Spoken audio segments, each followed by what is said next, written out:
자, 이번 시간에는 제목 보다시피 단기 투자 자산 학습을 하도록 하겠습니다.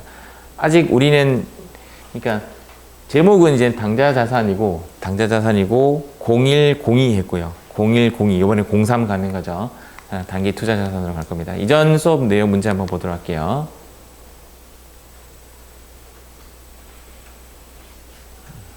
답이 딱 보이죠? 우리 안 배운 것이 정답이죠. 맞죠? 나중에 되면 이제 헷갈리는 거야. 나중에 되면 다 배우니까. 안 배운 게 뭐죠? 상품, 정답은 3번.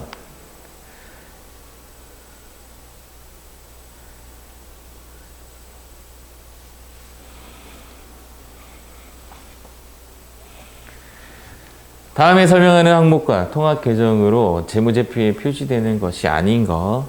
지금 이 내용은 큰 거래 비용 없이 현금으로 전환이 용이하고 바꿀 수 있는 거죠. 맞죠? 목적이 이자율 변동이 아닌 거죠. 이자율 변동에 따른 가치 변동의 위험이 중요하지 않아. 이자가 목적이 아닌 거죠. 금융상품으로서 취득 당시, 얘가 지금 제가 나중에 언젠가는 언급을 해야 되는 단어입니다. 금융상품이라는 표현을 좀 했지만 일단 이 부분 조금 넘어갈게요. 취득 당시 갖고 있다가 이렇게 얘기 아니라 받을 때부터 몇 개월 이내? 3개월. 이 얘를 우리는 현금 및 현금성 자산이라고 했습니다. 다음 중 현금 및 현금 자산이 아닌 것을 고르는 거죠. 보이죠? 맞죠? 정답은 4번입니다. 우리 이번 파트는 단기 투자 자산이라는 겁니다. 투자라는 개념을 조금 갖고 가보면 비유동 자산의 첫 번째가 투자 자산이잖아요. 이제 헷갈리는 거죠. 얘는 당좌 자산에 들어가는 투자 자산이고, 비유동 자산의 첫 번째가 투자 자산, 유형 자산, 무형 자산, 기타 비유동 자산.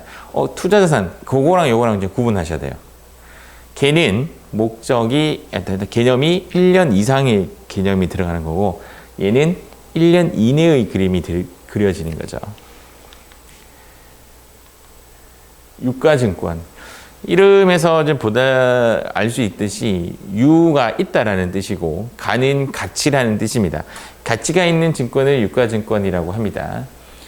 근데 이제 회계에서는 이 증권을 이제 뭐라고 하냐면 증권을 두 가지로 분류를 해요. 하나는 주식형, 하나는 채권형. 근데 회계에서는 이제 주식형, 채권형이라고 하지 않고 지분형, 채무형이라는 표현을 씁니다. 지분형, 채무형.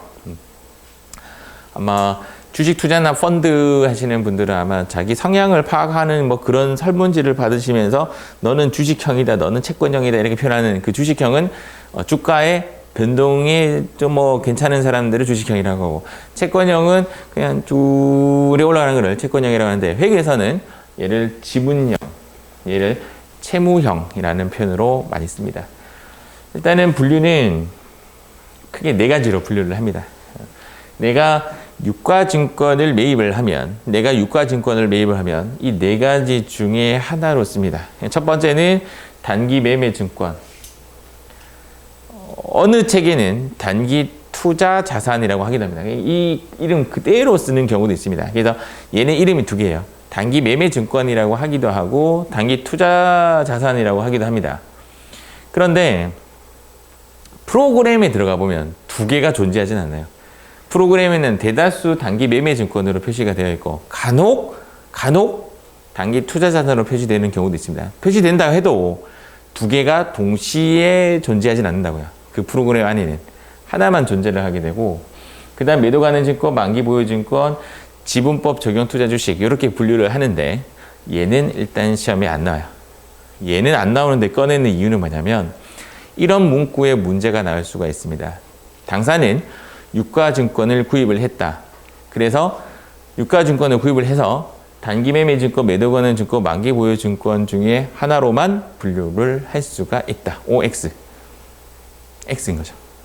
시험에는 이 부분이 안 나오지만 이 부분을 알고 있어야 금방 했던 말에 대해서 X라는 이유를 알게 되는 거죠.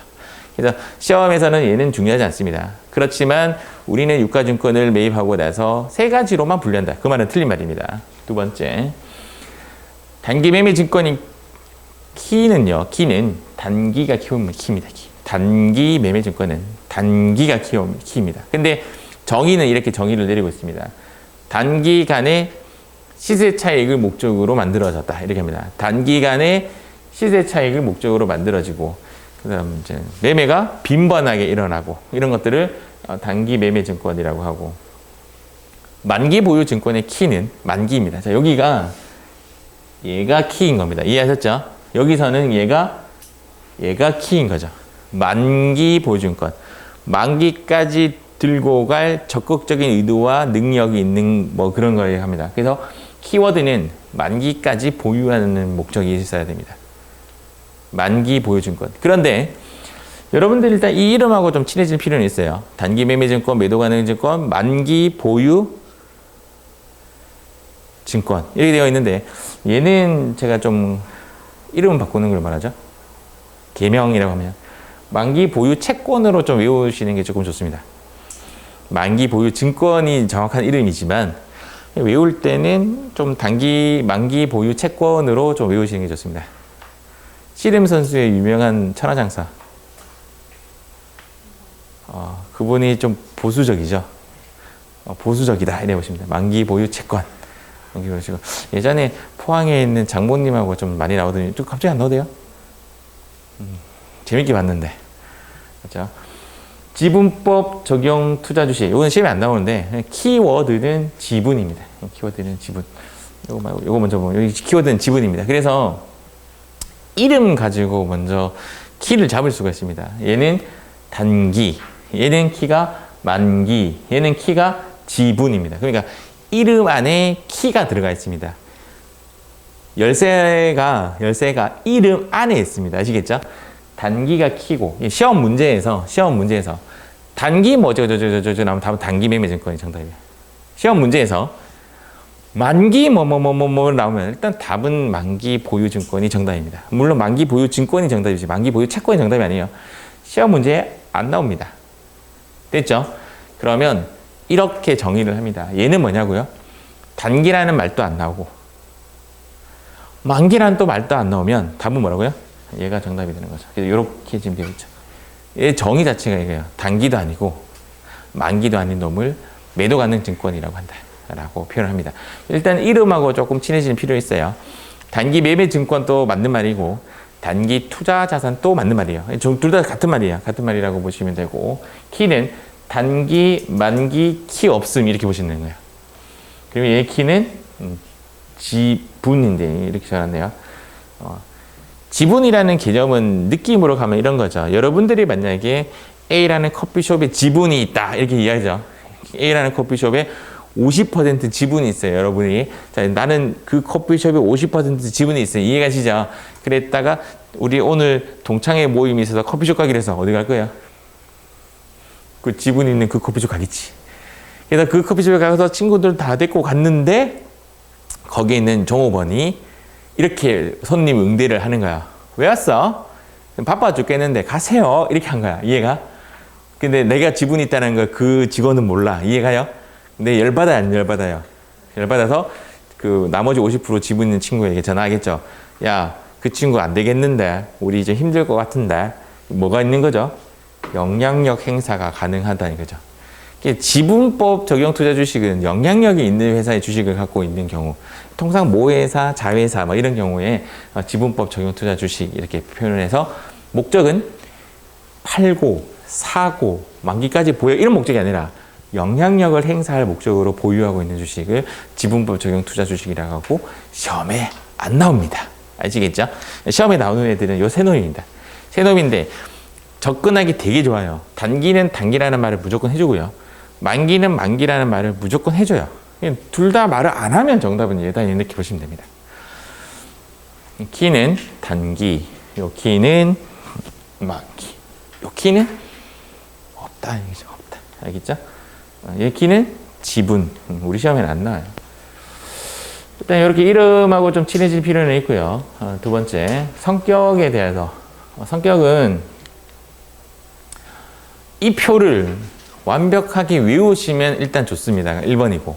두 번째는 표 외우기 진짜 어렵습니다. 표 진짜 외우기 어렵고 시험에는 나오느냐? 일단 나옵니다. 그것도 좀 문제가 됩니다. 그래서 이 표를 어떻게 하면 효율적으로 좀 외우느냐라고 접근을 한다면 일단 이 테이블을 제가 지금 그려놨는데 이 테이블은 요렇게 한 테이블이고요. 요렇게 한 테이블이고 요거 할게 세 파트예요. 한 파트, 두 파트, 세 파트. 한 파트, 두 파트, 세 파트인데 요거는 일단 놔두고 그럼 두 파트죠. 두 파트. 조금 외우기 쉽게 하는 방법. 칸이 4개인데 x가 하나씩 존재해요. 자, 칸이 4개인데 x가 하나씩이에요. 일단 표를 좀 그릴 줄 아는 게 좀 좋을 것 같고 시험에 일단 나오니까 암기는 좀 해주셔야 되는데 뭐 잘 나오느냐 좀 덜 나오냐면 50% 정도 개념 잘 나오는 것 같기도 하고 잘 안 나오는 것 같기도 하고 근데 제가 이 언급을 자주 하는 거 보니 시험에는 좀 나오고 있습니다. 그리고 x가 하나이고 매도 가능 증권은 전부 다 O예요.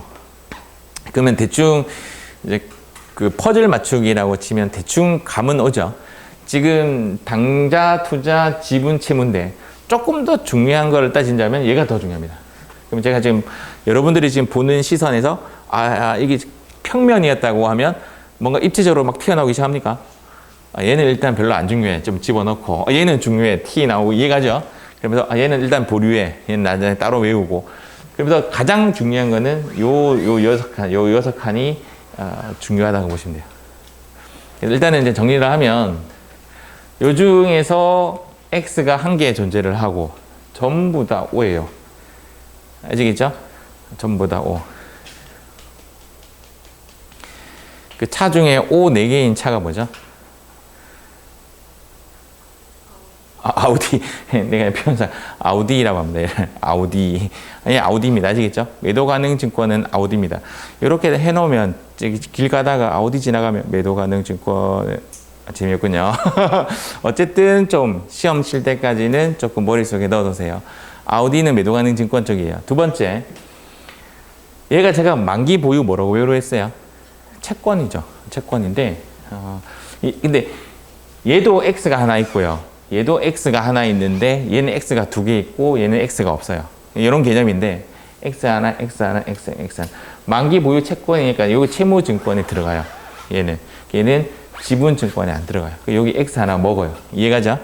X 하나 먹고. 두 번째, 단기 매매 증권은 일단 그림으로 먼저 그리고 내가 다 오픈할게요. 단기 매매 증권은 단기지 장기는 아니잖아요. 그러니까 당좌 자산에는 들어가고 투자에는 안 들어가요. 됐죠? 그럼 여기 X 하나 그었어요. 여기 X 하나 그었죠? 이해가죠? 여기 한번 가볼게요. 지분은 목적 자체가 막 사고 팔 목적이 아니기 때문에 어쩔 수 없이 장기로 가요. 얘는 영향력이 행사한다는 목적 자체가 단기간에 사고 팔 목적이 아닌 거죠. 그래서 얘는 여기가 X예요. 지금 여기에서 얘 X고요. 됐죠? 여기에서 얘가 X고요. 하나만 X 나온다니까. 여기에서 얘가 X예요. 맞죠? 그러면 여기에서 이야기해요. 여기에서 얘 채권 맞잖아요. 얘는 채무가 아니겠죠. 지분이니까 얘가 X가 되는 겁니다. 그래서 답으로 본다면 그러게 이렇게 정답이 됩니다. 요거를 외워주시면 좋은데 문제는 이제 어떤 식으로 나오는지를 제가 보면 얘가 시험에 잘 나옵니다. 아이러니하게 O만 시험에 잘 나와요. 자, 여기 단기 매매 증권은 지분 증권만 존재한다. OX. X. 왜냐하면 지분도 있고 채무도 있으니까. 이해갑니까? 매도 가능 증권은 지분도 있고 채무도 있다. O. 만기 보유 증권은 잘 안 나오지만 지분형이다. X. 아예 이름 자체를 만기 보유 채권으로 외우라고 했잖아요. 맞죠? 지분형은 안 나옵니다. 자, 그래서 여기를 잘 기억하세요. 여기서 내가 여기 있는 걸 싹 다 잊고 그냥 요것만 외울래요. 괜찮아요. 그래도 웬만하면 시험 커버 될 겁니다. 그럼 요게 뭐냐? 단기 매매 증권은 지분형도 있고 채무형도 있습니다. 아시겠죠? 두 번째, 매도 가능 증권은 지분형도 있고 채무형도 있습니다. 요거 기억 꼭 하시라고. 제가 풀로 수업을 해드렸고요. 풀로 수업을 해드렸고 여기서 여러분들이 꼭 가져갔으면 좋겠다는 것은 예입니다.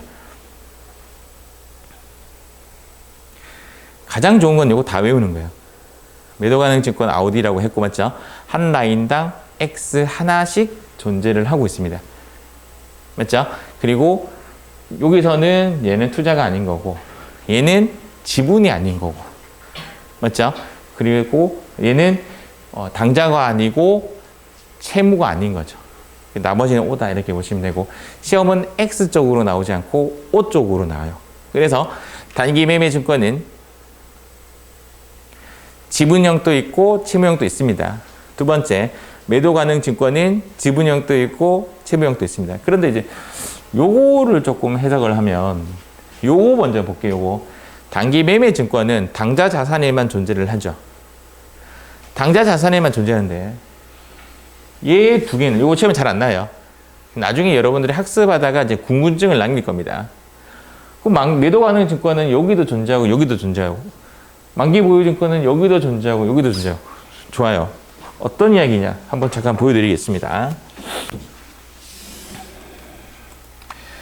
지금 여기 프로그램인데 자, 프로그램에 뭐 이런 것들이 있습니다. 계정 과목 및 적요 등록이라고 있는데 계정 과목 및 적요 등록에서 이 부분을 잠깐 보시면 여기에 번호 체계가 조금 나와요. 번호 체계가 나오는데 지금 제가 이야기하고 있는 부분이 당자고요. 그 다음 나중에 나오는 부분이 투자 부분이다 라고 볼 수가 있는 거죠. 이렇게 봤을 때 당자 자산에 자, 마우스 됐어. 당자 자산의 키는요. 당자 자산의 키는 101번부터 145번까지 존재하는 애가 당자 자산이고 여기 오른쪽에 보면 101번부터 145번까지 이렇게 나열이 되어 있고요. 투자 자산은 176번부터 존재를 하는 거죠. 이렇게 존재를 하는데 우리가 나중에 배우는 또 일반 전피명 제가 한번 클릭 한번 해보겠습니다. 이렇게 클릭을 했을 때 여러분들 곧 배우실 거예요. 이렇게 제가 날짜를 적고 저기 한번 적어보도록 하겠습니다. 여기에 뭐라고 적냐면 단기 에고 하고 엔터 쳐볼게요. 엔터 딱 치면 단기라는 글자가 들어가는 것들이 전부 다 이렇게 불러집니다. 근데 지금 현재 제가 보려고 하는 것이 뭐냐면 제가 보려고 하는 얘입니다. 얘가 지금 뭐라고 되어 있냐면 단기 매매 증권 번호는 여기 들어가는 애죠. 맞죠? 그래서 얘는 당자 자산 하나만 존재를 합니다. 그런데 제가 얘를 매도로 바꿔볼게요. 매도가 이렇게 할게요. 매도 가능 증권은 번호가 몇 개죠? 두 개가 있단 말입니다. 두 개가 있는데 하나는 가만히 보니까 123번으로서 당자 자산에 들어가고 또 하나는 178번으로서 투자 자산에 들어가죠. 두 가지가 존재를 해요. 일단 우리 시험에는 123번 매도 가능 증권이 답이 된 적은 없습니다. 시험에는. 그래서 시험에 나오는 매도 가능 증권은 통상적으로 178번의 매도 가능 증권을 사용하고 있습니다. 아시겠죠? 일단 여기 알고 계시면 되고 두 번째 만기 보유 증권도 마찬가지로 번호가 두 가지가 존재하죠. 즉 124번은 당자 자산에 들어가고 181번은 투자 자산에 들어간다. 맞죠? 이렇게 보고 지분법은 없을까요? 있네요. 지분법 적용 투자 주식은 182번은 여기에 들어가고 있는 것이 확인이 되죠. 이렇게 봤을 때 지금 이 부분에 대한 이야기가 이제 해석이 되는 거죠. 어떤 식으로 해석이 되냐면 단기 매매 증권은 하나, 매도 가능 증권은 둘, 만기 보유 증권도 둘. 근데 우리 시험에는 얘만 사용을 하더라. 근데 시험에는 이론 시험에는 얘가 잘 나온다라고 했습니다. 그다음 이제 이 부분 저기 할게요. 여기도 시험은 물론 얘가 중요하지만 아마 제가 여기 색깔을 넣어놨을 겁니다. 여러분들 지금 프린터가 컬러가 아니죠. 그래서 제가 중요성을 검은색보다는 높은 게 파란색보다 높은 건 빨간색 이렇게 표시됐어요. 여러분들 나중에 색깔에 대해서 조금 반응을 하세요. 거기 좀 체크를 하세요. 그래서 여기에 좀 중요하다고 제가 파란색 해놨는데 시험에는 얘가 잘 나옵니다. 주식을 샀습니다. 단기적으로 매매할 주식을 1,000원 주고 샀는데 얘가 1,200원이 지금 된 상황이에요. 여기까지 못했어요. 1,000원 주고 샀는데 1,200원이 된 상황이에요. 친구가 물었어요. 야, 그 A 주식 얼마야? 1번 1,000원이야. 2번 1,200원이야. 1,200원이라죠. 지금 가격을 이야기해 주죠. 근데 그거를 조금 더 상세하게 좀 들어가 보면 시가를 이야기하는 거죠. 지금 내가 팔진 않았지만 팔았을 때 받을 수 있는 돈이죠. 시가와 공정가치의 뜻은 비슷합니다. 뜻은 시가는 어디서 많이 보죠? 횟집에서 보죠. 광어 얼마? 시가. 근데 그 시가는 시옷이 들어가죠. 시가. 시가는 거래가 형성이 되어야 현재 가치고, 얘는 거래가 형성이 안 돼도의 현재 가치까지 머금고 있기 때문에 공정 가치가 시가를 조금 더 크게 광범위한 범위입니다. 우리 뭐 예를 들어서 저기 위에 있는 꼭대기에 있는 땅값 시가 하면 시가는 존재하지 않습니다. 왜? 땅 거래가 안 일어나니까. 그냥 공정 가액은 존재를 합니다. 가액이나 가치나 똑같은 말이에요. 여기 뒤에는 공정 가액은 거기 얼마라고 딱딱딱 찍죠, 맞죠? 그러니까 그런 거래가 일어나지 않아도 존재하는 가격을 이제 공정 가치 이렇게 하는데, 내용은 시가랑 비슷합니다. 그래서 어쨌든 현재 팔면 얼마를 받을 수 있느냐는 그런 뜻입니다. 그러면 이제 이렇게 정리가 됩니다. 단기 매매 증권은 평가를 뭐로 한다고요? 공정 가치로 평가한다. 마음속 저 한켠에는 시가로 한다는데 시가는 시험에 안 납니다. 시가라는 단어는 시험에 안 나요. 단기 매매 증권은 공정 가액으로 평가한다. 두 번째, 매도 가능 증권은 공정 가액으로 평가한다. 그러면 이제 이렇게 정리가 되죠.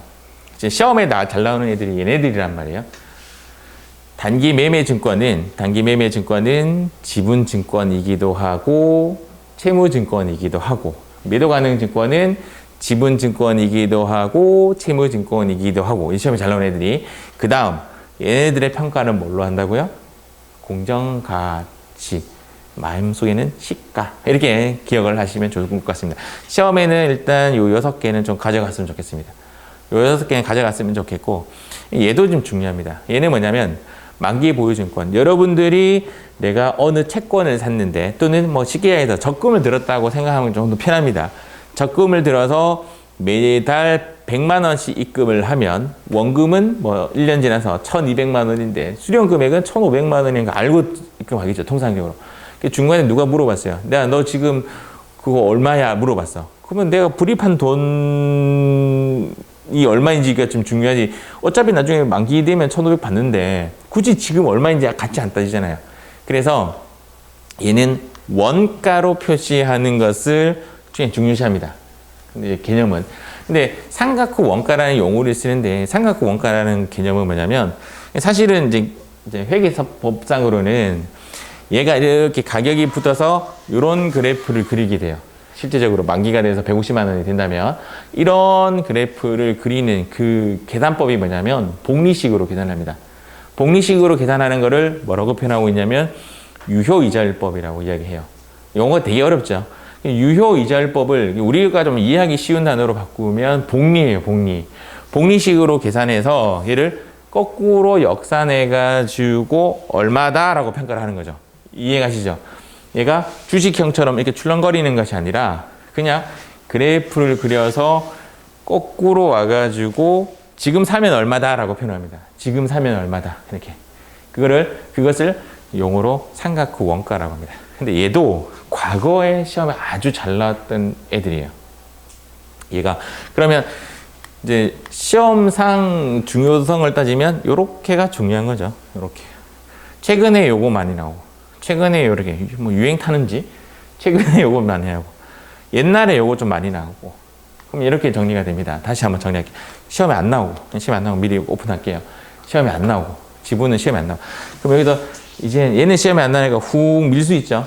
훅 밀고, 요거를 좀 정리를 하자면, 단기 매매 증권은 지분 증권이기도 하고 채무 증권이기도 하고, 매도 가능 증권은 지분 증권이기도 하고 매도 가능, 똑같은 개념이에요.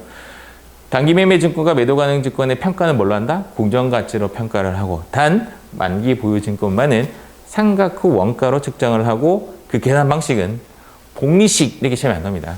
유효이자율법으로 계산한다. 나중에 사채나 이런 것들도 다 유효이자율법을 씁니다. 근데 유효이자율법을 계산하는 문제는 안 나와요. 세무 1급 정도 가서 나와요. 계산하는 문제는 고민하지 마시고 그냥 지금은 유효이자율법이라는 것이 복리식의 계산 방법이다 정도만 알고 있으신데요. 어느 순간 이제 여러분들이 현장에서 계산을 해야 되는 상황이 생긴다면 그때 유효이자율법 배우시면 돼요. 지금은 그런 게 있다 정도만 처음 듣는 것보다 한번 들어 놓으면 좋겠죠. 재분류라는 지금 주제가 떴는데 단어가 떴는데 뭐 여러 말을 필요 없이 그냥 결론은 가능하다가 정답입니다. 다시 갈게요. 지금 내가 처음에 구입을 할 때 단기 매매 목적으로 구입을 했는데 어떠한 이유로 시장성도 상실하고 어떠한 이유로 주식이 뭐 헐값이 되면서 내가 단기적으로 사고 팔 것을 틀 수도 있는 거잖아요. 틀어서 얘로 바꾼다 이 말이에요. 이제 내 개념상으로는 바꿀 수 있다 없다. 회계법상으로는 안에 뭐 여러 가지 내용이 있습니다. 이러이러한 게 안 되고 이래서 안 되고 하는데 마지막에 문구는 뭐냐면 가능하다라고 나옵니다. 그러면 결론은 우리가 그것을 뭐 속 깊이까지 막 공부할 필요 없이 단기 매매 증권이 매도 가능 증권으로 재분류가 가능하다 불가능하다 가능하다라고 불러주면 됩니다. 왜 또 불가능하게 계속 법상으로는 좀 막아놓은 부분이 있냐라면 나중에 배우겠지만 단기 매매 증권에 대한 평가 차익에 대해서는 주주들한테 돈을 줄 수가 있고 매도 가능 증권에 대한 평가 차익은 주주들한테 돈을 못 줘요. 주주들한테 돈을 준다는 말은 뭐냐면 주주들은 빨리 배당을 받았으면 좋으니까 웬만하면 이걸로 평가하는 게 좋고 회사에서는 배당을 안 주고 싶으니까 매도로 묶어두는 경우가 있습니다. 그래서 재분류를 못하도록 막아놨는데 이제 어떠한 사유가 되면 예를 들어서 매도 가능 증권이 시장성을 상실한 경우 뭐 이렇게 표현합니다. 시장성을 상실한 경우에는 빨리 팔아야 되는 뭐 그러면서 단기 매매 증권을 바꿔야 되는 뭐 이런 식으로 바꾸면서 얘가 이렇게 재분류가 가능하고 단기 매매 증권도 마찬가지로 매도 가능 증권으로 재분류가 가능하고 매도 가능 증권도 만기 보유 증권으로 재분류가 가능하고 얘도 결론적으로 이렇게 재분류가 가능하다. 나중에 뭐 그런 문제까지는 안 나오겠지만 이런 문제도 있어요. 매도 가능 증권을 만기 보유 증권으로 바꾸어서 계산하시오. 이런 식으로. 결론은 뭐냐면 여기서 이제 드리고 싶은 전달 내용은 재분류는 가능하다. 요것만 기억하시면 됩니다. 근데 이 단어가 여러분들이 앞으로 가는 회계의 업무에 필요하냐 이거죠. 크게 필요하지 않습니다. 실제적인 실무에 가보시면 단기 매매 증권 사는 일도 거의 없습니다. 이런 경우 차를 샀다라는 거죠. 회사에서 차를 사면 증권을 하나 사죠. 그때 씁니다. 그때 바로 현금화 시킬 거면 단기 매매 증권, 현금화 안 시키고 갖고 있을 거면 매도 가능 증권. 그럴 때 보통 쓰지. 통상적으로 여러분들이 보는 일이 좀 드물고 가끔씩 회사의 잉여금 돈이 있어가지고 펀드를 구입하는 경우가 있습니다. 또는 주식을 구입하는 경우가 있죠. 그때 쓰는 계정 과목이다라고 보시면 돼요. 여기서 이 페이지는 뭐 이렇게 지금 제가 되어 있죠. 이렇게 되어 있죠. 단기 매매 증권의 재분류는 원칙은 불가능하나 시장성을 상실했을 경우에는 가능하다. 그리고 매도 가능 증권과 만기 보유 증권으로 서로 재분류도 가능하다. 이렇게 기억하시면 될 것 같습니다. 이게 결론입니다. 결론은 재분류가 가능하다. 이렇게 보시면 됩니다. 자, 이 네모난 박스 채우시기 바랍니다.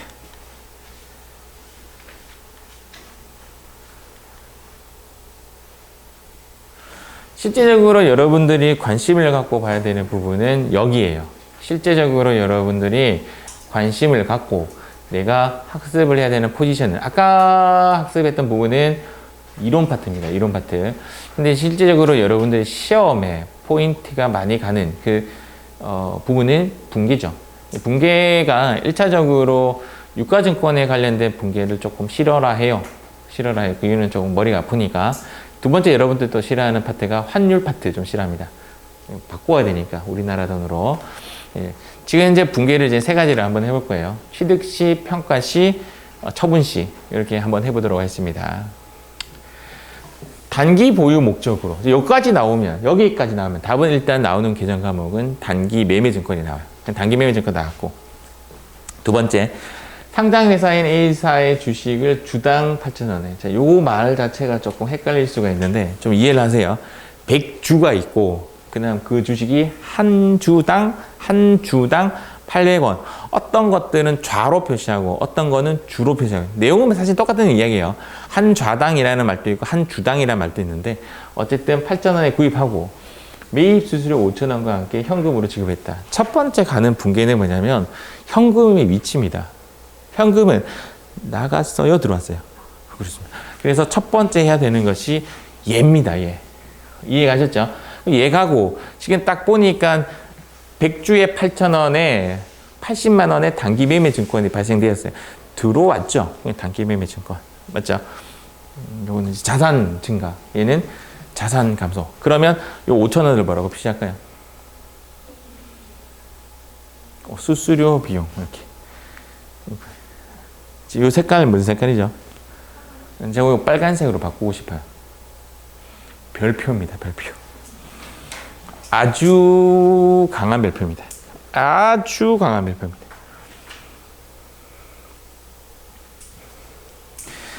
무슨 이야기예요? 잘 틀린다. 잘 틀린다. 요거를 조금 한번 보고 갈게요. 일단은 여기 보시면 자, 여기 보시면 제가 여기 수수료 비용 해볼게요. 자, 수수료 비용이 상당히 많이 보이죠. 맞죠? 수수료 비용이 상당히 많이 보이는데 지금 보이는 수수료 비용이 여기가 984번 수수료 비용이고, 맞죠? 여기에서 보이는 수수료 비용이 831번이라고 해놓고 뭐라고 했냐면 판매비와 관리비라고 되어 있죠. 일단 여기서 여러분들이 앞으로 보는 500, 600, 700 요건 판매 이름이 다르니까 얘는 빼고 수수료 비용 중에서 여러분들이 쓰는 건 딱 요 두 개예요. 앞으로 그 중에 99% 얘를 씁니다. 831번 수수료 비용을 씁니다. 900번대 수수료 비용을 쓸 일이 없어요. 단 한 가지를 제외하고 그 한 가지가 지금 보여드렸던 전마입니다. 요 친구죠.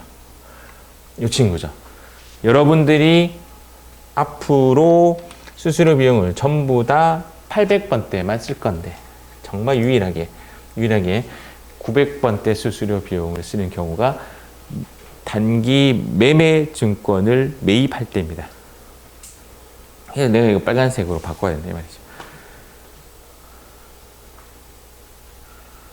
지금 제 수업 내용을 조금 보시면 아시겠지만 중요한 걸 탁탁 찍어 드리고 있습니다. 그 부분을 조금 강하게 인지하시기 바랍니다. 두 번째는 더 아이러니한 거. 어제 살짝 지나가면서 이야기했지만 매입할 때 들어가는 비용과 매출할 때 들어가는 비용이 달라요. 그럼 이렇게 표현하면 되게 말하기 편한데 여러분들이 A4 용지를 10,000원 주고 샀어요. 10,000원 주고 샀고 택배 아저씨가 와가지고 2,000원 요구했어요. 택배비 주세요. 그래서 2,000원을 주세요. 뭐 굳이 뭐 A4 용지가 아니라도 뭐 짜장면도 마찬가지고 여러분들 요즘 배달 음식 하니까 배달비 따로 주잖아요. 10,000원에 2,000원의 운반비가 들었죠. 친구가 물어봤어요. 야, 네 A4 용지 얼마 주고 샀어? 1번 10,000원, 2번 12,000원.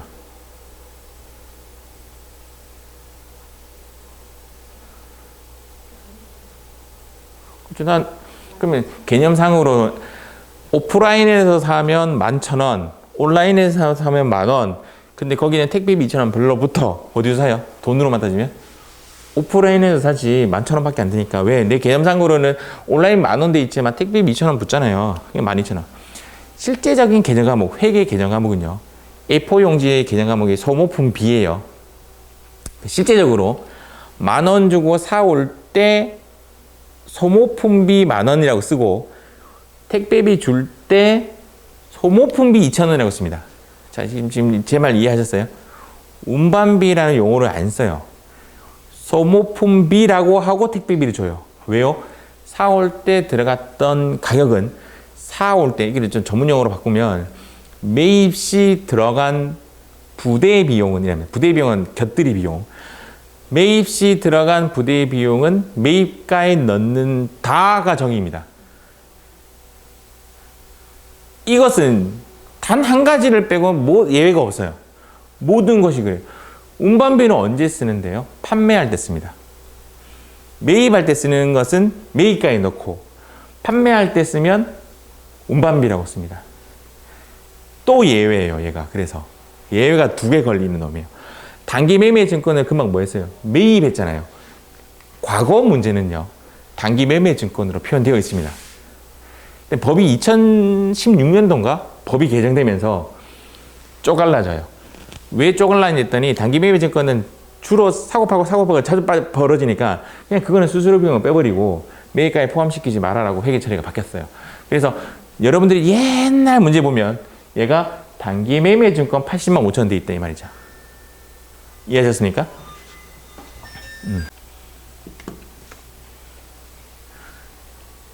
자, 이 부분을 이어서 한번 해보면, 이 수수료 비용이라는 놈은 결론적으로는 예외의 예외까지 2번 겹쳐진 것이다. 한 번은 우리가 쓰는 수수료 비용은 다 800번 때 쓰는데 얘만 900번 때 쓰는 첫 번째 예외고, 두 번째는 매입 시 들어간 부대 비용은 매입가에 넣는 것이 맞는데 얘는 예외적으로 수수료 비용을 또 쓰면서 매입가에 안 넣고 비용 처리하는, 아마 좀 특이한 놈입니다. 그래서 제가 이제 위에 적어놨죠. 매입 수수료. 원칙은 자산의 취득 원가에 포함하는 것이 맞다.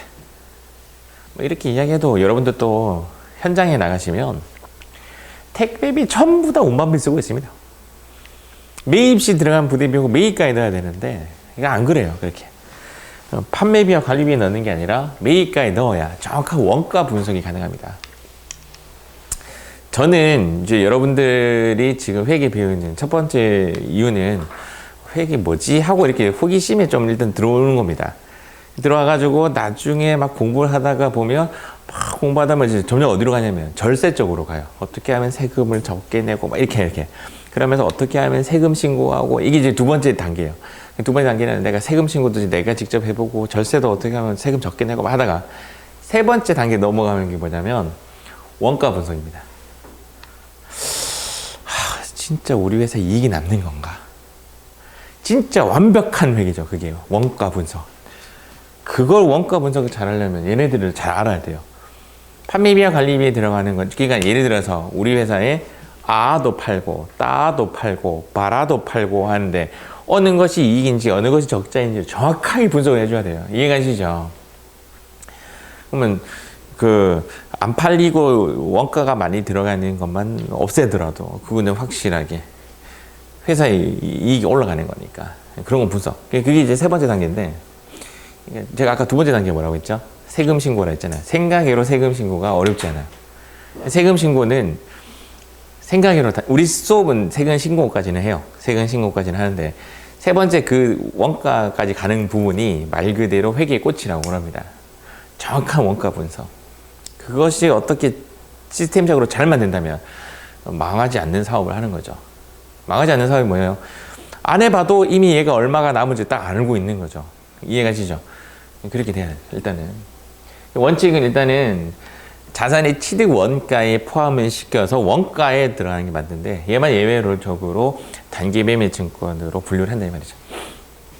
단기 매매 증권 매입할 때만 이렇게 구분해서 수수료 비용으로 씁니다. 가감별표 그렇게 보시면 돼요. 만약에 이제 이 문제가 매도 가능 증권에 관련된 취득이었다라고 하면 단기 매매 증권만 이런 예입니다. 단기 매매 증권만 이런 예이고, 얘가 뭐 매도 가능 증권이든지 만기 보유 증권이라고 하면 포함을 시켜서 공개하는 것이 맞습니다. 만약에 문제가 단기라는 말이 빠졌어요. 그러면 이렇게 문제가 나왔다면 정답은 얘가 정답이다 이 말이에요. 포함을 시키는 것이 정답이다. 이렇게 보시면 됩니다. 몇 번째였죠? 900번대. 아직 여러분들이 800번대가 뭔지 900번대가 뭔지 뭐 잘 모를 수가 있죠. 근데 나중에 되면 뭐 자연스럽게 알게 되니까 굳이 안 해주시려고 해도 되고. 근데 지금 조금 더 빨리 가고 싶다 그러면 판매비와 관리비. 판매비와 관리비. 이제 니은. 그 리을로 바꾸시면 뭐가 되죠? 재미없군요. 판매비와 관리비. 파 밑에 니은 붙잖아. 니은. 그 니은을 리을로 바꾸면 뭐가 되죠? 그래서 800번대는 판매비와 관리비야. 재미없군요. 그 다음 영업의 수익, 영업의 비용이 900번대입니다. 영업의 수익, 영업의 비용이 900번대. 판매비와 관리비가 800번대고요. 원가가 500번대입니다. 우리가 일단 쓰는 것은 그렇게 써요. 500번대, 800번대, 900번대. 비용이 이제 세 가지가 나가죠. 매출에서 매출 원가를 빼죠. 그게 500번대. 매출 원가에서 이제 판매비와 관리비, 매출 총액이 나오면 판매비와 관리비를 빼죠. 그게 800번대. 더하기 빼기 영업의 수익을 하죠. 그때는 900번대. 이렇게 보시면 되고. 법인세 비용도 900번대예요.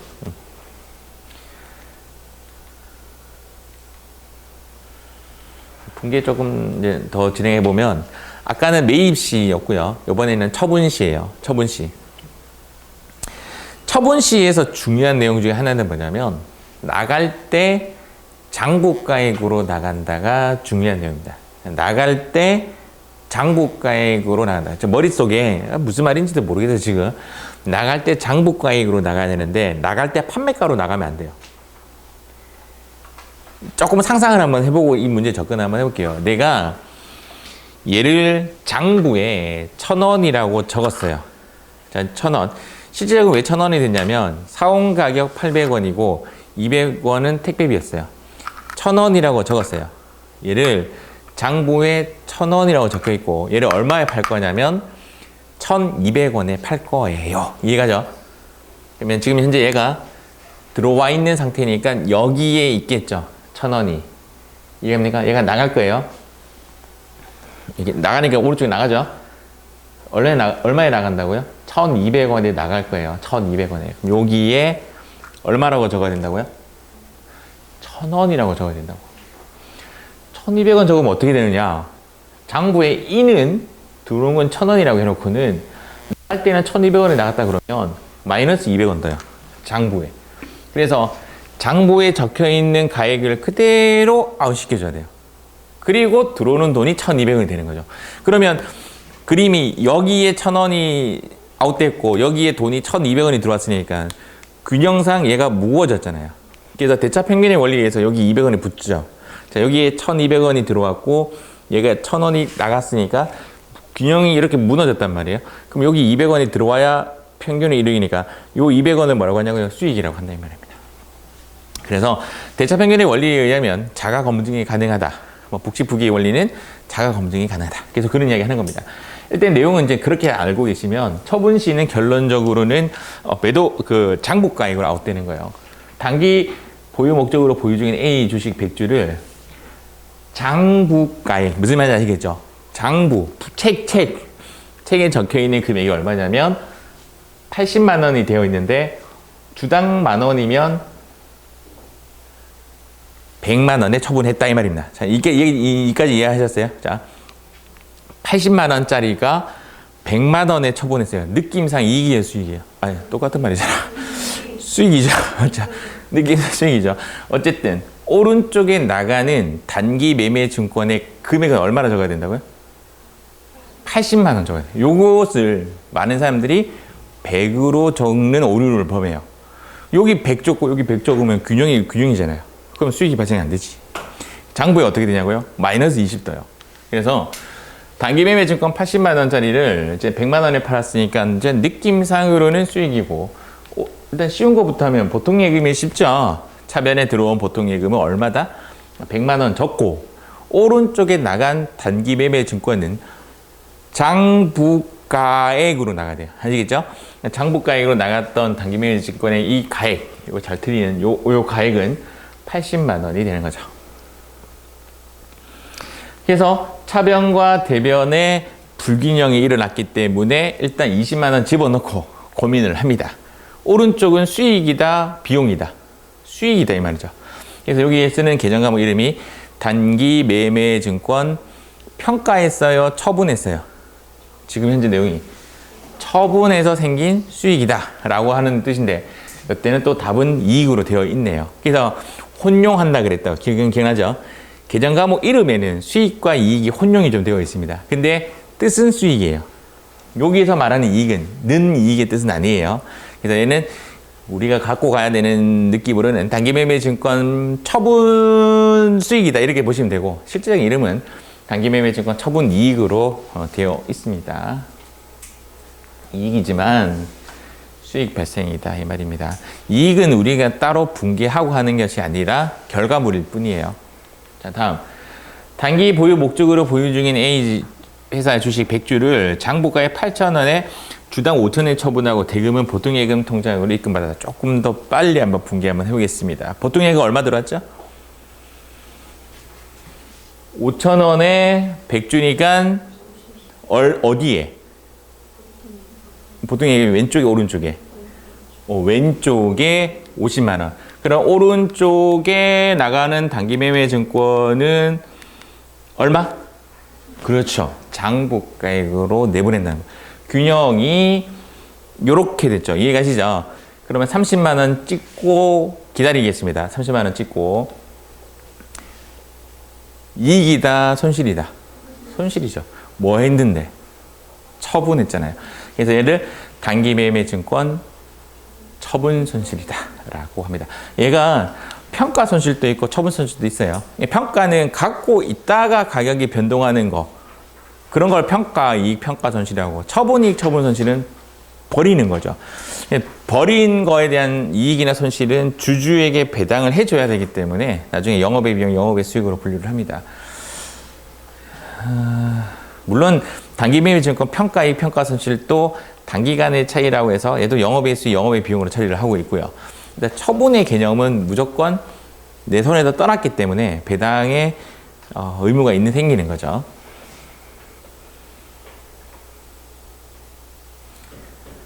단기매매 증권을 80만 원짜리를 50만 원에 팔았으니까 30만 원 손실이라고 생각하고 이 단어만 딱 봐도 저 같은 놈은 여기 30 딱 찍습니다. 이해가시죠? 안 틀리는 거죠. 요거만 봐도 이 20만 원 뜯죠? 얘 딱 찍습니다. 이렇게. 안 틀리는 거죠. 근데 여러분들은 바로 딱 안 돼요. 그게 안 되기 때문에 보통예금 먼저 잡아주고 장부가액 갖다가 그 다음 이제 오른쪽 왼쪽 비교해서 수익이냐 비용이냐를 따지시는 방법이 좋고 나중에 이제 조금 고수가 되기 시작하면 이제 거꾸로 합니다. 얘부터 먼저 찍고 분개해 주는 거죠. 분개는 어느 것부터 먼저 해도 상관이 없습니다.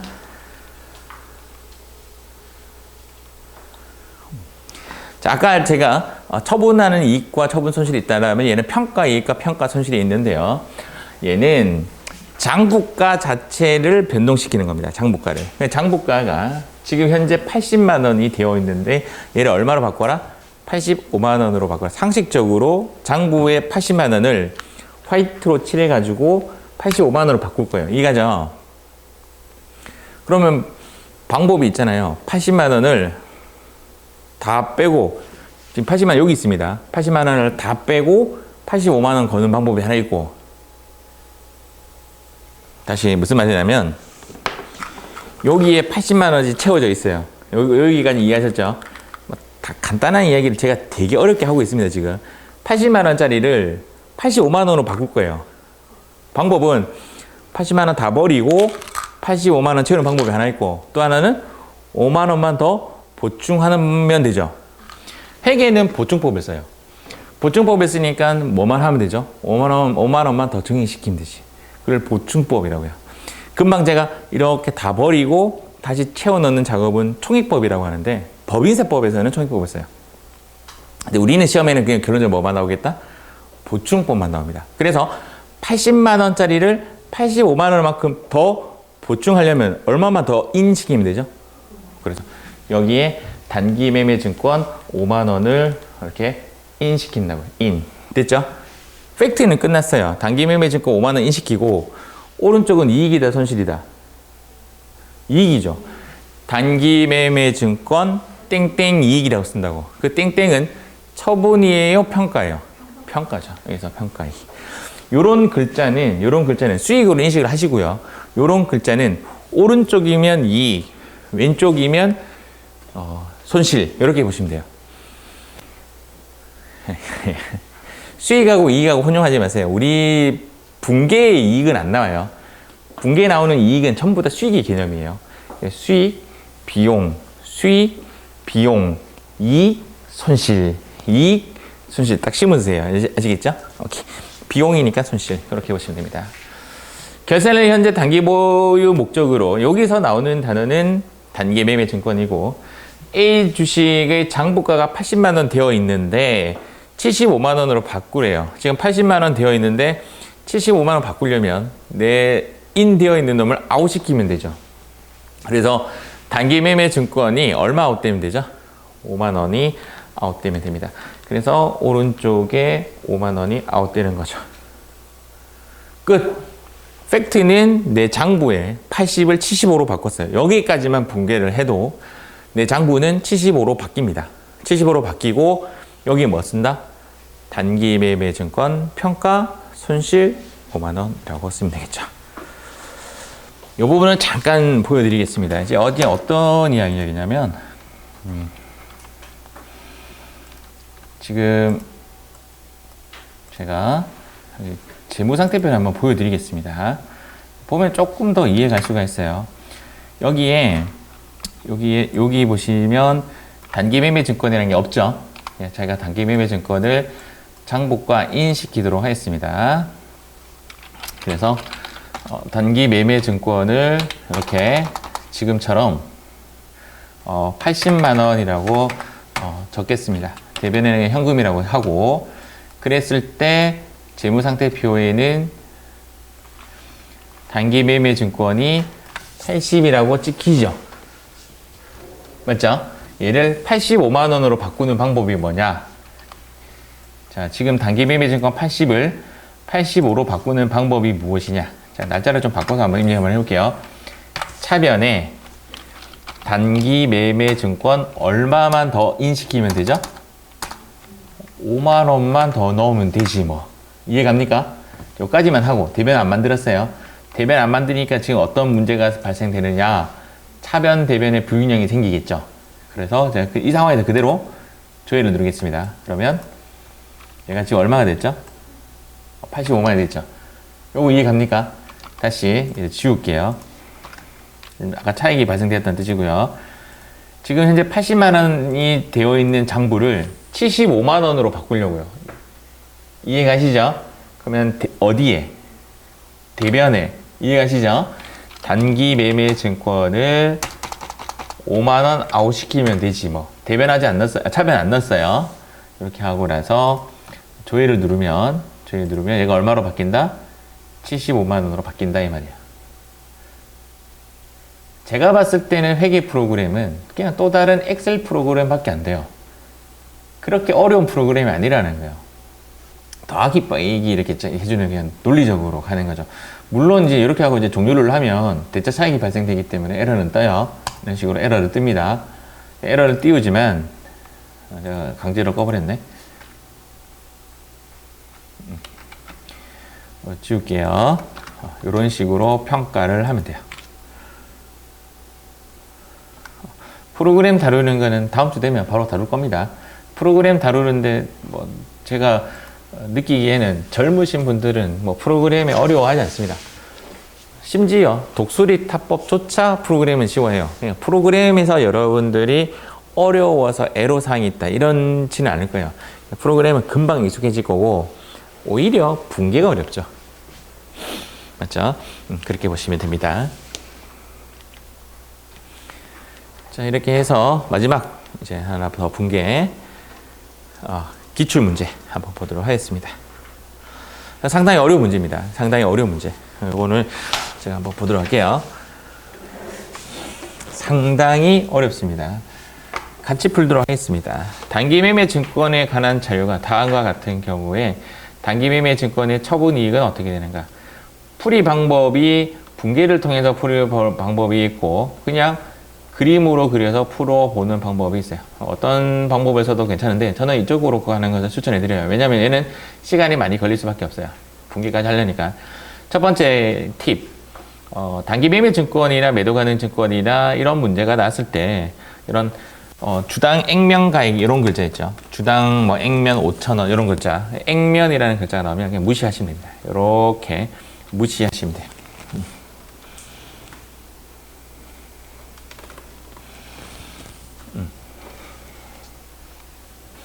자, 이렇게 무시하시면 되고, 그 다음, 잠시만요.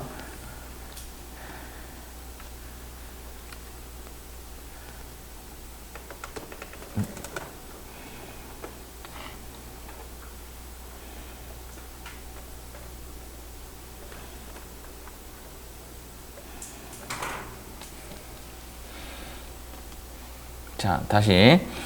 액면, 다시 여기서 한번 볼게요. 액면이라는 말이 나오면 무시하시면 돼요. 물론 액면 가액으로 샀다라고 하면 뭐 계산을 해야 되겠지만 액면이라는 말이 나오면 일단 무시하시면 되고, 그 다음 2015년 9월 25일 주식 1000주를 600만 원으로 구입했다. 일단 그림 그려볼게요. 이제 내 손에 들어왔습니다. 얘가 얼마짜리냐면 600만 원짜리다 라는 거죠. 맞죠? 몇 주죠 얘가? 1000주죠. 뭐 계산할 다음엔 단가는 얼마짜리예요, 그러면? 단가의 의미는 요겁니다. 단위당 원가입니다. 이렇게. 그래서 우리는 얘를 단가라고 해요. 단위라는 거는 한 개당이라는 뜻이에요. 단위당 원가를 단가라고 하는데, 그러면 한 주당 금액은 나누게 하면 되죠. 한 주당 단가는 6,000원이 되겠죠. 얘가 결산 시 1000주의 공정가액이 얼마가 됐다? 650만 원이 됐다. 얘가 이렇게 되어서 이렇게 금액이 상승됐습니다. 이 금액이 지금 현재 얼마냐면 650만 원이다. 뭐 이렇게 보시면 되겠죠. 제가 그림을 그려서 풀고 있습니다. 그리고 얘를 몇 주를 지금 현재 장부에는 이대로 가고 있습니다. 장부에는 이대로 가고 있고 이 중에 얘를 떠는 거죠. 이해가시죠? 이렇게 그리면 됩니다. 장부에는 650만 원 되어 있습니다. 되어 있는데 몇 주를? 500주를 얼마를 받았다고요? 350만 원으로 받고 처분을 했어요. 그러면 얘 개념이 1000주죠. 1000주. 그럼 주당 가격이 6,500원이었다는 거죠. 맞죠? 그 중에 몇 주가 날라간 거죠? 500주가 날라갔는데 얼마에? 350만 원에 현금으로 처분했다. 그러면 원래대로라면 한 주에 6,500원짜리였잖아요. 계산기 한번 두드려 볼게요. 6,500원 곱하기 500주 이렇게 곱하면 원래 여기가 500주의 가격이 장부의 가격이 325만 원이에요. 어떻게 나왔냐고요? 500주 곱하기 6,500원 했습니다. 그러면 325만 원짜리를 얼마에 매각한 거죠? 350만 원에 매각한 거죠. 이익이 현실이에요. 그래서 처분 이익이 얼마 발생한다? 25만 원이 발생. 상당히 어려운 문제 중에 하나예요. 싫어하는 문제입니다. 정답은 1번이 정답이 됩니다. 요 해석을 제가 지금 어떻게 해놨냐면 1000주를 6,000원에 구입하고 650만 원에 평가를 했다가 500주는 평가를 했더니 500주의 장부가액은 얘가 이제 325만 원이 얘가 장부가액이 됩니다. 장부가액. 분계로 해석은 안 할게요. 분계로 해석하면 좀 어려워지니까. 장부가액이 325만 원짜리를 350만 원에 처분했으니까 그냥 25만 원 처분 이익이 발생된다. 이렇게 해석하는 게 가장 좋습니다. 분계는 차후에 제가 다시 이런 문제 나오면 그때 한 번 더 말씀드릴게요. 이 부분은 이렇게 넘어가도록 하겠습니다. 자, 다음 문제. 마지막 문제. 회계 1급이죠.